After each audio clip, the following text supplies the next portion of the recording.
A shadow returns. 00045.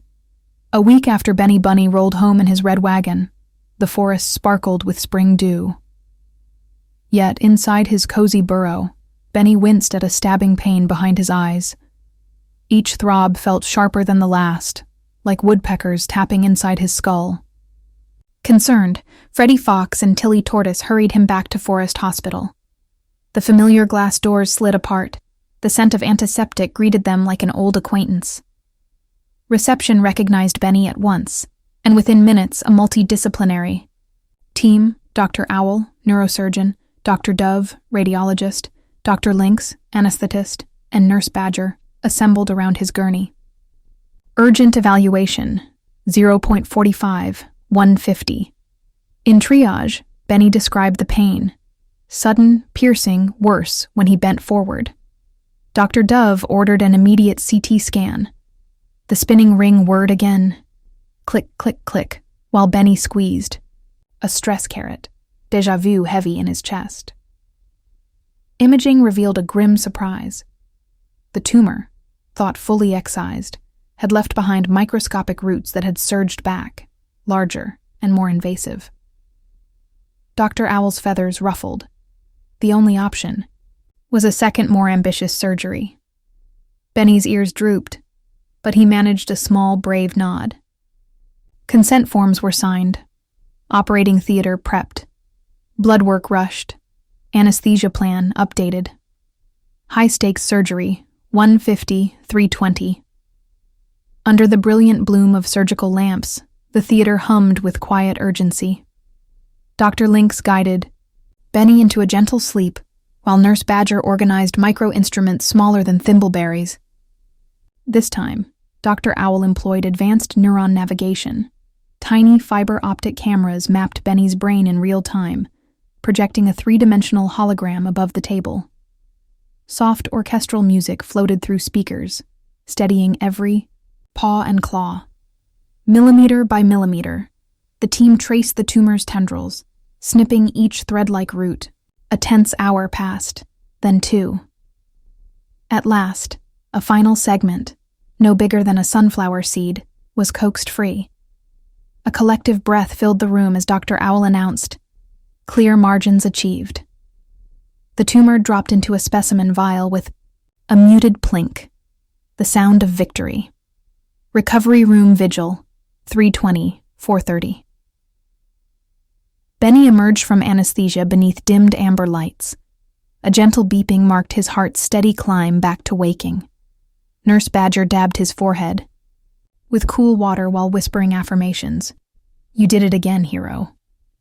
Freddie Fox paced just outside, tail swishing. Tilly Tortoise offered whispered forest prayers. 20 critical minutes passed. Benny's eyelids fluttered. A single paw twitched. Dr. Lynx checked reflexes. Pupil response strong, grip firm around a tiny cotton ball. Satisfied, the team prepared for transfer. ICU. The long night, 4:30, 5:25.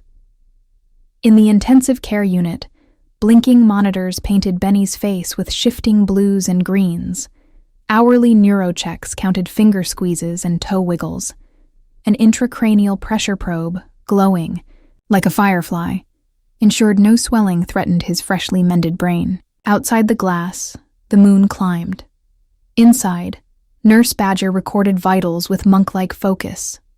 At 3 a.m., Benny stirred and whispered, "Carrot soup?"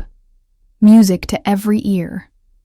By sunrise, pain had eased to a dull buzz, and swelling remained, mercifully low.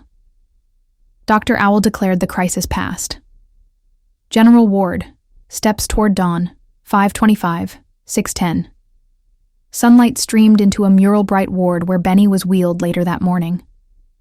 Cards and clover bouquets from every corner of the forest perched on his nightstand. Physical therapy resumed, first sitting on the bed's edge, then standing with a walker shaped like intertwining vines. Each afternoon brought incremental triumphs. A longer hop, a steadier breath, a bigger bite of carrot casserole. Laughter returned to Benny's whiskers. Sparkle returned to his eyes. Triumphant discharge, 6:10, 6:44. 12 days after the second surgery, Benny bounded, down the polished corridor, flanked by his entire medical squad. Dr. Owl carried the final pathology report announcing, "No residual tumor detected." Cameras flashed as staff applauded. Outside, a celebratory wagon awaited, festooned with wildflowers and a banner reading, "Hop to Health." Benny paused, turning to the doctors who had twice rewoven the threads of his life. "Thank you for giving me back my hops and my hope," he said, voice thick with gratitude. With that, he leapt into the wagon. Freddie took the handle, and the procession rolled into the sun-dappled forest. Proof that courage, cooperation, and a second chance can turn even the darkest shadow into a story of shining triumph. Narrators. Closing thought. Should pain ever return, Benny now knows the path. Swift honesty about symptoms, expert hands that care, and unwavering belief that healing, like hope, can bloom again and again. The rabbit was discharged on having been found. Recovered, and before leaving, he thanked again the team of doctors for saving his life and went away.